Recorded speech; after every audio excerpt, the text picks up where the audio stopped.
नमस्कार बच्चों।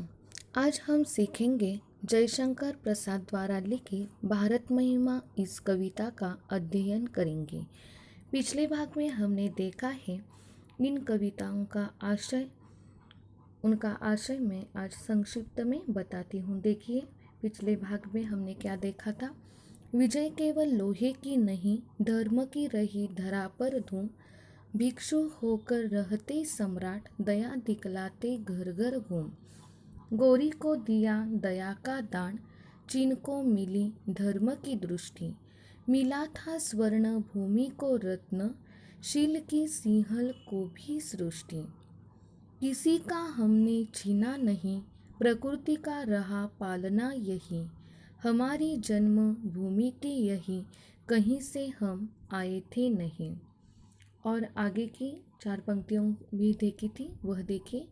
चरित थे पूत भुजा में शक्ति, नम्रता रही सदा संपन्न। हृदय के गौरव में था गर्व, किसी को देख न सके विपन्न। हमारे संचय में था दान, अतिथि थे सदा हमारे देव। वचन में सत्य, हृदय में तेज, प्रतिज्ञा में रहती थी टेव। यहाँ तक हमने पिछले भाग में देखा था। इसका संक्षेप में मैं आशय बताती हूँ। देखिए, फिर आगे की कविता हम देखेंगे। भारत के लोगों ने शस्त्रों के बल पर देशों को नहीं जीता। यहाँ प्राचीन काल से ही लोगों के मन में धर्म की प्रखर भावना रही है। उन्होंने संसार में धर्म का प्रचार किया है। यहाँ हमारे भारत भूमि में गौतम बुद्ध और वर्धमान महावीर जैसे धर्म पुरुषों ने, महापुरुषों ने जन्म लिया था, जिन्होंने विशाल साम्राज्य छोड़कर वह भिक्षु बने और भिक्षु बनकर उन्होंने घर घर घूमकर लोगों का कष्ट दूर करने का प्रयत्न किया और साथ ही साथ उन्होंने धर्म का प्रचार भी किया था। हमने मोहम्मद गौरी को पराजित करने के बाद भी उसे दयापूर्वक क्षमा कर दिया। हम भारतीयों का कितना दिल बड़ा है, यह इस उदाहरण से हमें पता चलता है। हमारे देश से ही चीन को धर्म की दृष्टि मिली। भारत के महान सम्राट अशोक ने अपने पुत्र महेंद्र और अपनी पुत्री संघमित्रा को बौद्ध धर्म के प्रचार के लिए चीन स्वर्णभूमि अर्थात जावा और श्रीलंका भेजा।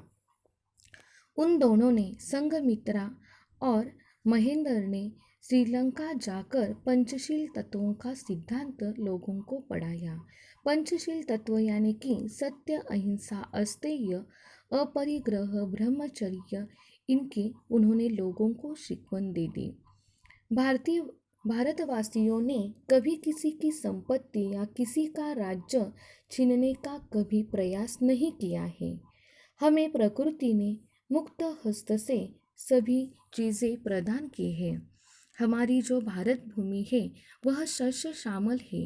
यहाँ शस्य श्यामल भूमि है, हिमाच्छादित गिरी शिखर है, घाटियाँ है, सदा नीरा नदियाँ है, झरने हैं, फूल है, फल है, भरपूर संसाधनों से भरा जंगल है।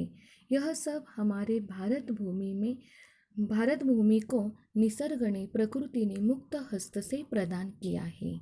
भारत सदा से ही हमारी जन्मभूमि रही है। हम इसी देश के संतान हैं। हम बाहर से किसी स्थान से आकर यहाँ पे नहीं बसे हैं। जैसे कि हम विदेशी नहीं हैं, हम भारतीय ही हैं। आगे की पंक्तियों का भी आशय देखें जो हमने पिछले भाग में देखी थी। भारत के लोग सदा से ही चरित्रवान रहे हैं। हमारे भुजाओं में, हमारे दंडों में भरपूर शक्ति रही है। भारतीयों में वीरता की कभी कमी नहीं रही। साथ ही नम्रता हमारा गुण रहा है। हमने कभी अपनी उपलब्धियों के पर घमंड नहीं किया। हमारे पास जो है उसका हमने कभी घमंड नहीं किया है। हमें अपनी सभ्यता और संस्कृति पर गर्व रहा है। हम कभी किसी को दुखी स्थिति में नहीं देख सके। कोई दीन दुखी या निर्धन हो तो उसकी सेवा करने के लिए हम भारतीय सदा तत्पर रहते हैं। यही हमारे गुण हैं। अब आगे का भाग देखिए। हमारे संचय में था दान, अतिथि थे सदा हमारे देव। मन में सत्य, हृदय में तेज, प्रतिज्ञा में रहती थी टेव। वही है रक्त, वही है देश, वही साहस है वैसा ज्ञान। वही है शांति, वही है शक्ति, वही हम दिव्य आर्य संतान। जिए तो सदा इसी के लिए, यही अभिमान रहे यही हर्ष। निछावर कर दे हम सर्वस्व, हमारा प्यारा भारत वर्ष। देखिए इसका आशय, हम यदि धन और संपत्ति का संग्रह करते भी थे तो दान के लिए करते थे। दान वीरता भारतीयों का सदा गुण रहा है। हमारे देश में अतिथियों को देवता के समान पूजनीय माना जाता है। हमारे द्वार पर कोई अतिथि आया या घर पे कोई अतिथि आया तो हम उसे भगवान के समान समझकर उसे पूजते हैं। अतिथि देवो भव, यह हमारा मंत्र है। भारत के लोग सत्य बोलना हमारा धर्म मानते हैं। भारतीय सत्यवादी हरिश्चंद्र के संतान हैं। हमारे हृदय में तेज है, गौरव है। हम सदा अपनी प्रतिज्ञा पर, हमारे वचन पर अटल रहते हैं। प्राण जाए पर वचन न जाए, यह हमारा जीवन मूल्य रहा है। वही है रक्त, वही है देश, वही साहस है वैसा ज्ञान। वही है शांति, वही है शक्ति, वही हम दिव्य आर्य संतान। आज भी हम भारतीयों की धमनियों में वही पूर्वजों का रक्त प्रवाहित हो रहा है। आज भी हमारा देश वैसा ही है। आज भी भारतीयों में वैसा ही साहस है, धाड़स है। भारतीय आज भी ज्ञान के क्षेत्र में सबसे आगे है। आज भी हम पहले के समान शांति के पुजारी हैं। वासियों में वैसी ही शक्ति है।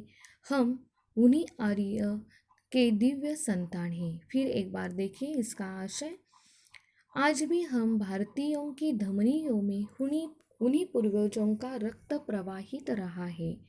आज भी हमारा देश वैसा ही है। आज भी भारतीयों में वैसा ही साहस है। भारतीय आज भी ज्ञान के क्षेत्र में सबसे आगे है, क्योंकि ज्ञान का प्रसार सबसे पहले हमारे देश भारत में ही हुआ था और फिर हमने पूरे विश्व में ज्ञान का प्रसार किया था। भारतीय आज भी ज्ञान के क्षेत्र में सबसे आगे है अन्य देशों से। आज भी हम पहले के समान शांति के पुजारी हैं। देशवासियों में वैसी ही शक्ति है, वैसा ही धाड़स है। हम उन्हीं आर्यों के दिव्य संतान है। आगे की दो पंक्तियां देखिए।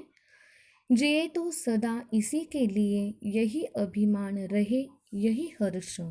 निछावर कर दे हम सर्वस्व, हमारा प्यारा भारतवर्ष।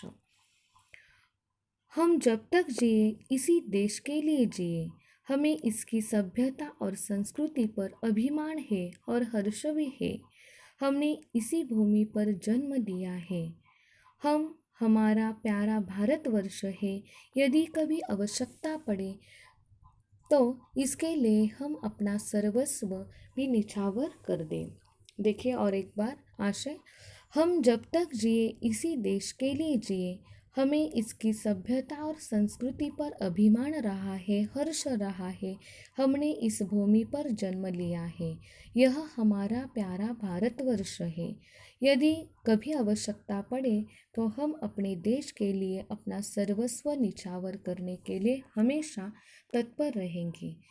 देखिए हमने आज क्या क्या देखा है इस कविता के माध्यम से।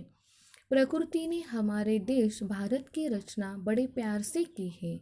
हमारा देश हिमालय की गोद में बसा हुआ है। हमारा देश सबसे पहले जागृत हुआ था और इसकी संस्कृति सबसे पुरानी है। प्रस्तुत कविता में छायावादी कवि जो है, प्रवर्तक जो है जयशंकर प्रसाद जी ने हमारे प्यारे प्यारे देश भारत में भारत के इसी महिमा मंडित अतीत का मनोरम चित्रण किया है।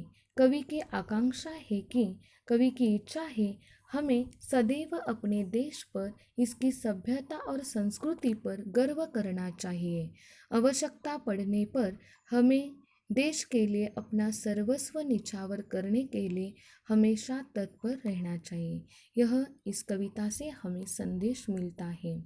हमने जो आज कविता देखी है उसका आशय देखा है, उस पर आधारित मैंने एक आपको स्वाध्याय दिया है।